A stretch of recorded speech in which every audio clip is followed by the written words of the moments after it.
Assalamualaikum warahmatullahi wabarakatuh. Selamat pagi dan salam sejahtera bagi kita semua. Yang terhormat Ibu Mary Margareta Gerda Kakisina SPD, selaku guru bahasa Indonesia, beserta teman-teman yang saya cintai dan saya banggakan. Pertama-tama, marilah kita panjatkan puji syukur atas kehadirat Tuhan Yang Maha Kuasa, karena telah memberi rahmat, taufik dan hidayatnya, sehingga kita dapat melaksanakan ujian praktik dalam keadaan sehat walafiat. Terima kasih kepada Ibu Mary, selaku pembimbing ujian praktik bahasa Indonesia, yang telah berbesar hati memberi bimbingan sehingga kita dapat menjadi siswa dan siswi yang berprestasi.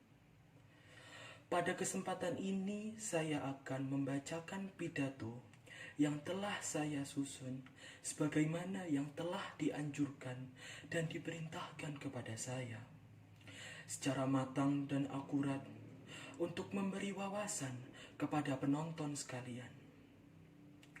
Pandemi COVID-19 membawa perubahan baru dalam gaya hidup dan rutinitas sehari-hari. Pendidikan di seluruh dunia telah banyak berubah.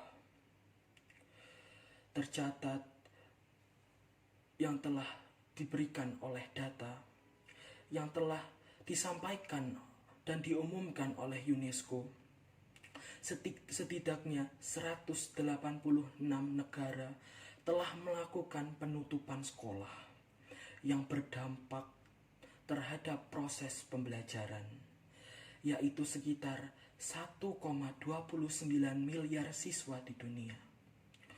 Pemerintah Indonesia melalui Kementerian Pendidikan dan Kebudayaan telah merespon status kedaruratan kesehatan masyarakat terhadap COVID-19 dengan menerbitkan surat edaran nomor 4 tahun 2020 mengenai pelaksanaan pendidikan pada masa darurat coronavirus disease atau COVID-19. Salah satu pokok dalam edaran tersebut adalah menetapkan proses pembelajaran dari rumah yang dilaksanakan secara daring atau jarak jauh untuk mengurangi interaksi dan angka penyebaran virus. Sesuai arahan dari Seknas SPAB Kemendikbud, beberapa proses pembelajaran jarak jauh atau pendekatan pembelajaran jarak jauh ini yang dapat dilaksanakan di rumah yaitu tatap mata virtual, pembelajaran melalui video atau telekonferensi, dan aplikasi pembelajaran daring yang dapat diakses secara umum. Pengiriman tugas melalui aplikasi pengiriman pesan atau media sosial juga dapat dilaksanakan jika proses pembelajaran daring ini berjalan dengan baik. Diskusi kelompok dalam grup melalui aplikasi komunikasi, belajar melalui siaran langsung atau siaran TV, radio, dan media belajar mandiri yang sudah disediakan. Seiring berjalannya waktu dan semangat belajar yang kuat dari kami para siswa, perubahan tersebut mulai bisa diterima dan dijalankan dengan baik dan menjadi sebuah mekanisme serta tatanan baru dalam pendidikan. Meski begitu, masih ditemukan berbagai kendala dan tantangan dalam menjalaninya. Di sini saya ingin memberitahukan mengenai beberapa masalah yang ada dan mencoba untuk memberi solusi berdasarkan pendapat pribadi saya. Yang pertama, masih terdapat satuan pendidikan yang tidak memiliki akses terhadap listrik dan internet, terutama di daerah 3T, yaitu daerah yang tertinggal, terdepan, dan terluar. Dikarenakan pandemi yang menyebar dengan cepat dan luas. Hampir seluruh Indonesia terdampak. Menurut saya, pemerintah dapat mengutamakan masalah proses pendidikan di masa pandemi, serta dapat memberikan dana bantuan ke daerah 3T tersebut. Yang kedua, guru dituntut untuk memiliki kemampuan penggunaan teknologi pembelajaran daring dan memberikan materi yang sesuai dengan kemampuan anak. Sekolah dapat melakukan sosialisasi mengenai penggunaan media untuk pembelajaran online.